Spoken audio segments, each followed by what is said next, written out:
the rebels. Get on his high horse one day, Korah, son of Izhar, the son of Kohath, the son of Levi, along with a few Reubenites, Dathan and Abiram, sons of Eliab, and On, the son of Peleth, rebelled against Moses. He had with him 250 leaders of the congregation of Israel, prominent men with positions in the council. They came as a group and confronted Moses and Aaron, saying, "You've overstepped yourself. This entire community is holy and God is in their midst. So why don't you act like you're running the whole show?" So why do you act like you're running the whole show? On this, hearing this, Moses threw himself face down on the ground. Then he addressed Korah and his gang. "In the morning, God will make clear who is on his side, who is holy. God will take his stand with the one he chooses. Now, Korah, here's what I want you and your gang to do. Tomorrow, take censers. In the presence of God, put fire in them and then incense. Then we'll see who is holy. See whom God chooses, sons of Levi. You've overstepped yourselves." Moses continued with Korah. "Listen, well now, sons of Levi, isn't it enough for you that God, the God of Israel, has selected you out of the congregation of Israel to bring you near him, to serve in the ministries of the dwelling of God, and to stand before the congregation to minister to them? He has brought you and all your brother Levites into his inner circle, and now you're grasping for the priesthood too? It's God you gained up against, not us. What do you have against Aaron that you're bad-mouthing him?" Moses then ordered Dathan and Abiram, sons of Eliab, to appear, but they said, "We're not coming. Isn't it enough that you yanked us out of a land flowing with milk and honey to kill us in the wilderness? And now you keep trying to boss us around? Face it, you haven't produced. You haven't brought us into a land flowing with milk and honey. You haven't given us the promised inheritance of fields and vineyards. You'd have to poke our eyes out to keep us from seeing what's going on. Forget it. We're not coming." Moses' temper blazed white hot. I thought he was so humble. He said to God, "Don't accept the grain offering. I've taken so much as a single donkey from them. I haven't so much as taken a single donkey from them. I haven't hurt a single hair of their heads." Moses said to Korah, "Bring your people before God tomorrow. Appear there with them, and Aaron. Have each man bring his censer filled with incense and present it to God, all 250 censers. And you and Aaron do the same. Bring your censers." So they all did it. They brought their censers filled with fire and incense and stood at the entrance of the tent of meeting. Moses and Aaron did the same. It was Korah and his gang against Moses and Aaron at the entrance of the tent of meeting. The entire community could see the glory of God. God said to Moses and Aaron, "Separate yourselves from this congregation so that I can finish them off and be done with them." They threw themselves on their faces and said, "Oh God, God of everything living, when one man sins, are you going to take it out on the whole community?" God spoke to Moses, "Speak to the community. Tell them, back off from the tents of Korah, Dathan, and Abiram." Moses got up and went to Dathan and Abiram. The leaders of Israel followed him. Then he spoke to the community, "Back off from the tents of these bad men. Don't touch a thing that belongs to them, lest you be carried off on the flood of their sins." So they all backed away from the tents of Korah, Dathan, and Abiram. Dathan and Abiram by now had come out and were standing at the entrance of their tents with their wives, children, and babies. Moses continued to address the community. "This is how you'll know that it was God who sent me to do all these things and that it wasn't anything I cooked up on my own. If these men die a natural death like all the rest of us, you'll know that it wasn't God who sent me. But if God does something unprecedented, if the ground opens up and swallows the lot of them and they are pitched alive into Sheol, then you'll know that these men have been insolent with God." The words were hardly out of his mouth when the earth split open.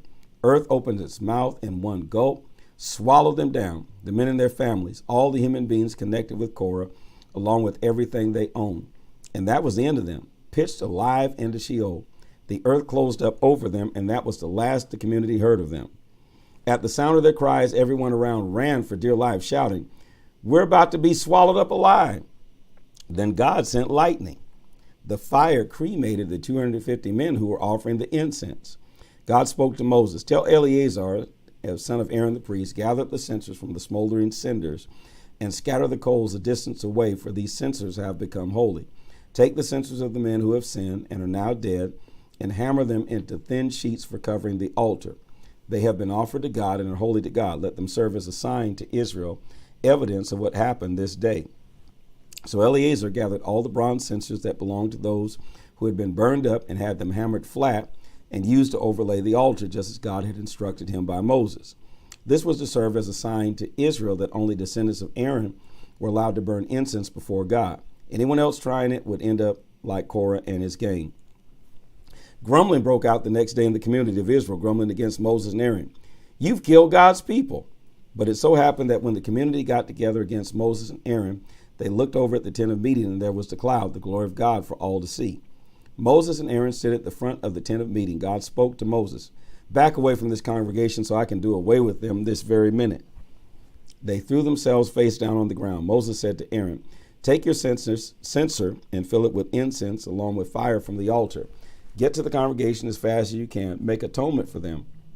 Anger is pouring out from God. The plague has started. Aaron grabbed the censer as directed by Moses and ran into the midst of the congregation. The plague had already begun. He put burning incense into the censer and atoned for the people. He stood there between the living and the dead and stopped the plague. 14,700 people died from the plague, not counting those who died in the affair of Korah. Aaron then went back to join Moses at the entrance to the tent of meeting. The plague was stopped. Numbers chapter 17. Aaron's staff. God spoke to Moses, speak to the people of Israel, get staffs from them, 12 staffs in all, one from the leader of each of their ancestral tribes. Write each man's name on his staff. Start with Aaron. Write Aaron's name on the staff of Levi, and then proceed with the rest. A staff for the leader of each ancestral tribe. Now lay them out in the tent of meeting in front of the testimony where I keep appointments with you. What will happen next is this. The staff of the man I choose will sprout. I'm going to put a stop to this endless grumbling by the people of Israel against you. Moses spoke to the people of Israel. Their leaders handed over 12 staffs, one for the leader of each tribe, and Aaron's staff was one of them. Moses laid out the staffs before God in the tent of testimony. Moses walked into the tent of testimony the next day and saw that Aaron's staff, the staff of the tribe of Levi, had in fact sprouted buds, blossoms, and even ripe almonds. Moses brought out all the staffs from God's presence and presented them to the people of Israel. They took a good look. Each leader took the staff with his name on it. God said to Moses, return Aaron's staff to the front of the testimony. Keep it there as a sign to the rebels. This will put a stop to the grumbling against me and save their lives. Moses did just as God commanded him. The people of Israel said to Moses, we're as good as dead. This is our death sentence. Anyone who even gets close to the dwelling of God is as good as dead. Are we all doomed? Numbers chapter 18. Duties in the tent of testimony. God said to Aaron, you and your sons, along with your father's family, are responsible for taking care of sins having to do with the sanctuary. You and your sons are also responsible for sins involving the priesthood. So enlist your brothers of the tribe of Levi to join you and assist you and your sons in your duties in the tent of testimony. They will report to you as they go about their duties related to the tent, but they must not have anything to do with the holy things of the altar under penalty of death. Both they and you will die. They are to work with you in taking care of the tent of meeting, whatever work is involved in the tent. Outsiders are not allowed to help you. Your job is to take care of the sanctuary and the altar so that there will be no more outbreaks of anger on the people of Israel. I personally have picked your brothers, the Levites, from Israel as a whole. I'm giving them to you as a gift of God, to help with the work of the tent of meeting. But only you and your sons may serve as priests, working around the altar and inside the curtain. The work of the priesthood is my exclusive gift to you. It cannot be delegated. Anyone else who invades the sanctuary will be executed. God spoke to Aaron. I'm personally putting you in charge of my contributions, all the holy gifts I get from the people of Israel.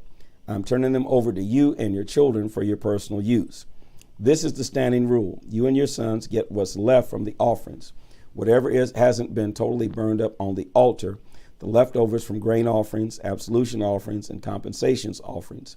Eat it reverently. It is most holy. Every male may eat it, treat it as holy. You also get the wave offerings from the people of Israel. I present them to you and your sons and your daughters as a gift. This is a standing rule. Anyone in your household who is ritually clean may eat it. I also give you all the best olive oil, the best new wine, and the grain that is offered to God as the first fruits of your harvest. All the first fruits they offer to God are yours. Anyone in your household who is ritually clean may eat it. You get every totally devoted gift. Every firstborn that is offered to God, whether animal or person, is yours, except you don't get the firstborn itself, but its redemption price. Firstborn humans and ritually unclean animals are brought back, and you get the redemption price. When the firstborn is a month old, it must be redeemed at the redemption price of 5 shekels of silver, using the standard of the sanctuary shekel, which weighs 20 gerahs. On the other hand, you don't redeem a firstborn ox, sheep, or goat. They are holy. Instead, splash their blood on the altar and burn their fat as a fire gift, a pleasing fragrance to God. But you get the meat just as you get the breast from the wave offering and the right thigh. All the holy offerings that the people of Israel set aside for God, I'm turning over to you and your children. That's the standard rule and includes both you and your children. A covenant of salt, eternal and unchangeable before God. God said to Aaron, you won't get any inheritance in the land, not so much as a small plot of ground. I am your plot of ground. I am your inheritance among the people of Israel. I'm giving the Levites all the tithes of Israel as they pay for the work they do in the tent of meeting. Starting now, the rest of the people of Israel, cannot wander in and out of the tent of meeting. They'll be penalized for their sin, and the penalty is death. It's the Levites, only the Levites, who are to work in the tent of meeting, and they're responsible for anything that goes wrong. This is the regular rule for all time. They get no inheritance among the people of Israel. Instead, I turn over to them the tithes that the people of Israel present as an offering to God. That's why I give the ruling. They're to receive no land inheritance among the people of Israel. Numbers chapter 19, the red cow. God spoke to Moses and Aaron. This is the rule from the revelation God commands. Tell the people of Israel to get a red cow, a healthy specimen, ritually clean, that has never been in harness. Present it to Eleazar the priest and take it outside the camp and butcher it while he looks on. Eleazar will take some of the blood on his finger and splash it 7 times in the direction of the tent of meeting. Then under Eleazar's supervision, burn the cow, the whole thing, hide, meat, blood, even its dung. The priest then will take a stick of cedar, some sprigs of hyssop, and a piece of scarlet material and throw them on the burning cow. Afterwards, the priest must wash his clothes and bathe well with water. He can then come into the camp, but he remains ritually unclean until evening. The man who burns the cow must also wash his clothes and bathe with water. He also is unclean until evening. Then a man who is ritually clean will gather the ashes of the cow and place them in a ritually clean place outside the camp. The congregation of Israel will keep them to use in water of cleansing and absolution offering. The man who gathered up the ashes must scrub his clothes. He is ritually unclean until evening. This is to be a standing rule for both native-born Israelites and foreigners living among them. Anyone who touches a dead body is ritually unclean for 7 days. He must purify himself with the water of cleansing on the 3rd day. On the 7th day, he will be clean. But if he doesn't follow the procedures for the 3rd and 7th days, he won't be clean. Anyone who touches the dead body of anyone and doesn't get cleansed desecrates God's dwelling and is to be excommunicated. For as long as the water of cleansing has not been sprinkled on him, he remains ritually unclean. This is the rule for someone who dies in his tent. Anyone who enters the tent or is already in the tent is ritually unclean for 7 days, and every open container without a lid is unclean. Anyone, looks like they excommunicate and kill a whole lot of folks. My goodness, thank God for grace. Anyone out in the open field who touches a corpse, whether dead from violent or natural causes, or a human bone or a grave, is unclean for 7 days. Wow. For this unclean person, take some ashes from the burnt absolution offering and add some fresh water to it in a bowl. Find a ritually clean man to dip a sprig of hyssop into the water and sprinkle the tent and all its furnishings. The persons who were in the tent, the one who touched the bones of the person who was killed or died a natural death, and whoever may have touched a grave.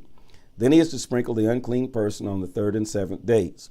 On the 7th day, he is considered cleansed. The cleansed person must then scrub his clothes and take a bath. By evening, he is clean. But if an unclean person does not go through these cleansing procedures, he must be excommunicated from the community. He has desecrated the sanctuary of God. The water of cleansing has not been sprinkled on him, and he is ritually unclean. This is the standing rule for these cases. The man who sprinkles the water of cleansing has to scrub his clothes. Anyone else who touched the water of cleansing is also ritually unclean until evening. Anything the ritually unclean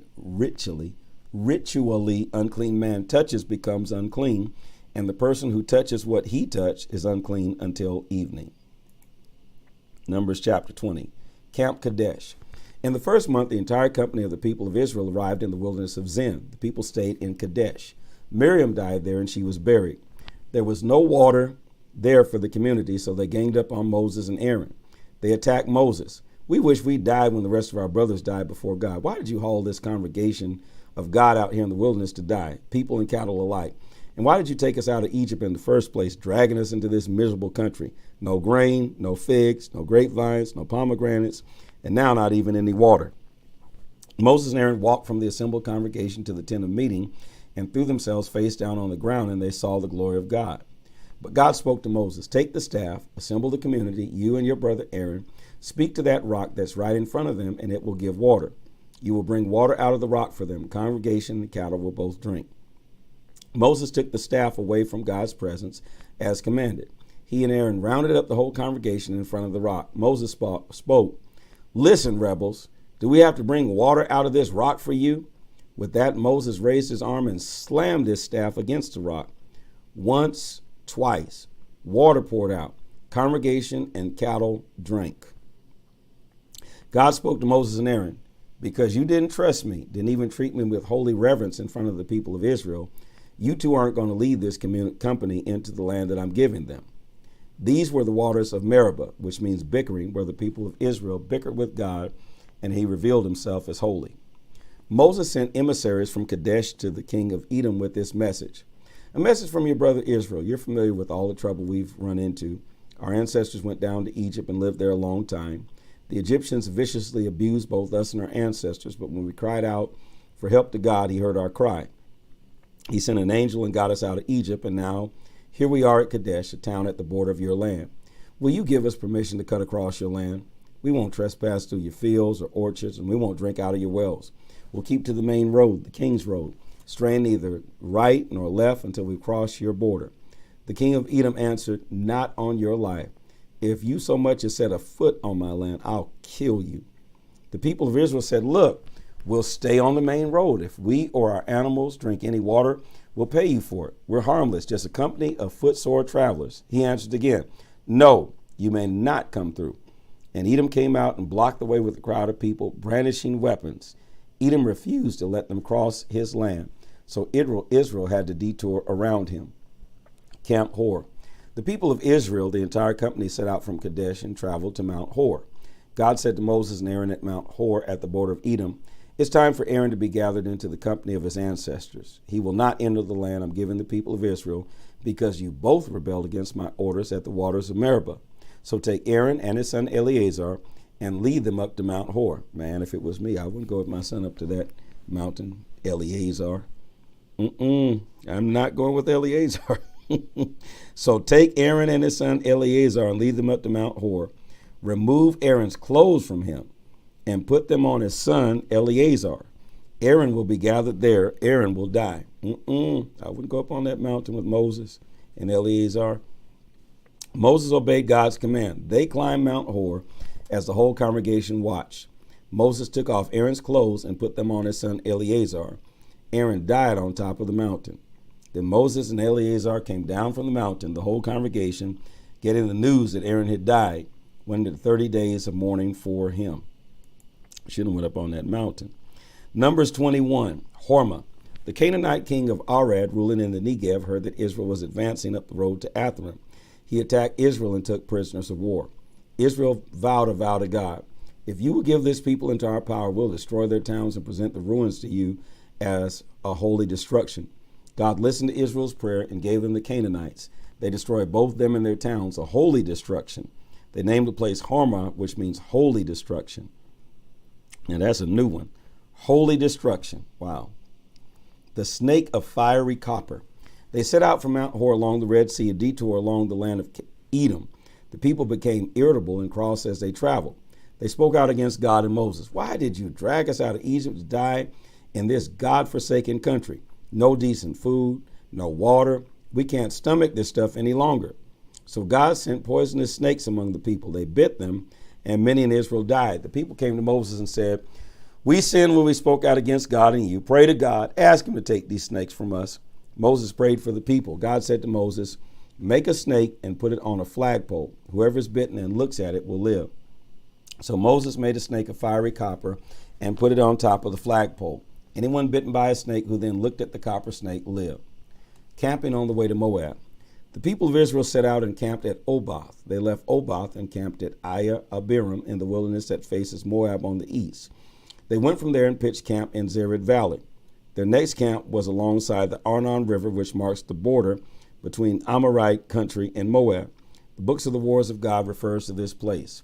Wahab and Suphah, the canyons of Arnon, along the canyon ravines that leads to the village Ar, and lean hard against the border of Moab. They went on to Beer, which means the well, where God said to Moses, gather the people, I'll give them water. That's where Israel sang this song. Erupt well, sing the song of the well sunk by princes, dug out by the people's leaders, digging with their scepters and staffs. From the wilderness, their route went from Matana to Nahalel to Bamoth, the heights, which means the heights, to the valley that opens into the fields of Moab, where Pisgah, which means summit, rises and looks over Jeshimon, which means wasteland. Israel sent emissaries to Sihon, king of the Amorites, saying, let us cross your land. We won't trespass into your fields or drink water in your vineyards. We'll keep on the main road, the king's road, until we're through your land. But Sihon wouldn't let Israel go through. Instead, he got his army together and marched into the wilderness to fight Israel. At Jahaz, he attacked Israel, but Israel fought hard, beat him soundly, and took possession of his land from the Arnon all the way to Jabbok, right up to the Ammonite border. They stopped there because the Ammonite border was fortified. Israel took and occupied all the Amorite cities, including Heshbon and all its surrounding villages. Heshbon was the capital city of Sihon, king of the Amorites. He had attacked the former king of Moab and captured all his land as far north as the river Arnon. That's why the folk singers sing, come to Heshbon to rebuild the city, restore Sihon's town. Fire once poured out of Heshbon, flames from the city of Sihon.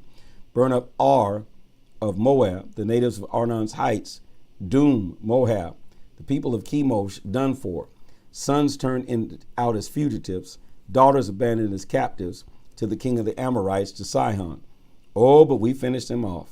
Nothing left at Heshbon as far as Dibon, devastation as far as Nophah, scorched earth all the way to Medeba.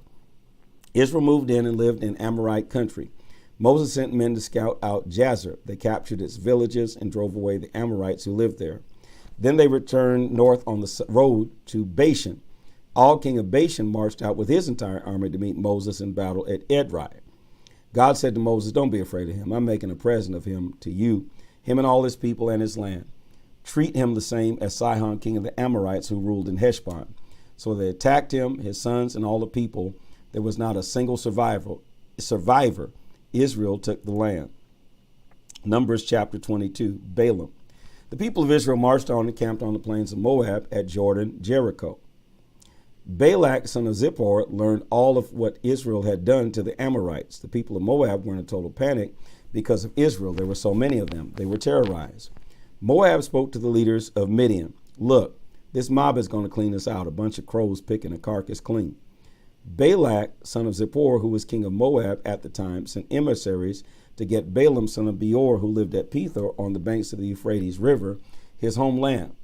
Balak's emissaries said, look, a people has come out of Egypt, and they're all over the place, and they're pressing hard on me. Come and curse them for me. They're too much for me. Maybe then I can beat them.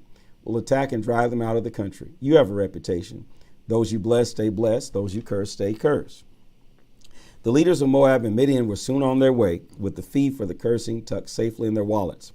When they got to Balaam, they gave him Balak's message. Stay here for the night, Balaam said. In the morning I'll deliver the answer that God gives me. The Moabite nobles stayed with him. Then God came to Balaam. He asked, so who are these men here with you? Balaam answered, Balak, son of Zippor, king of Moab, sent them with the message. Look, the people that came out of Egypt are all over the place. Come and curse them for me. Maybe then I'll be able to attack and drive them out of the country. God said to Balaam, don't go with them and don't curse the others. They are a blessed people. The next morning, Balaam got up and told Balak's nobles, go back home. God refuses to give me permission to go with you. So the Moabite nobles left, came back to Balak and said, Balaam won't come with us. Balak sent another group of nobles, higher ranking and more distinguished. They came to Balaam and said, Balak, son of Zippor, says, please, don't refuse to come to me. I will honor and reward you lavishly. Anything you tell me to do, I'll do. I'll pay anything. Only come and curse this people. Balaam answered Balak's servants, even if Balak gave me his house stuffed with silver and gold, I wouldn't be able to defy the orders of my God to do anything, whether big or little. But come along and stay with me tonight as the others did. I'll see what God will say to me this time. God spoke to Balaam that night and said, since these men have come all this way to see you, go ahead and go with them. But make sure you do absolutely nothing other than what I tell you. Balaam got up in the morning, saddled his donkey, and went off with the nobleman from Moab. As he was going, though, God's anger flared. The angel of God stood in the road to block his way. Now, didn't you just tell him to go?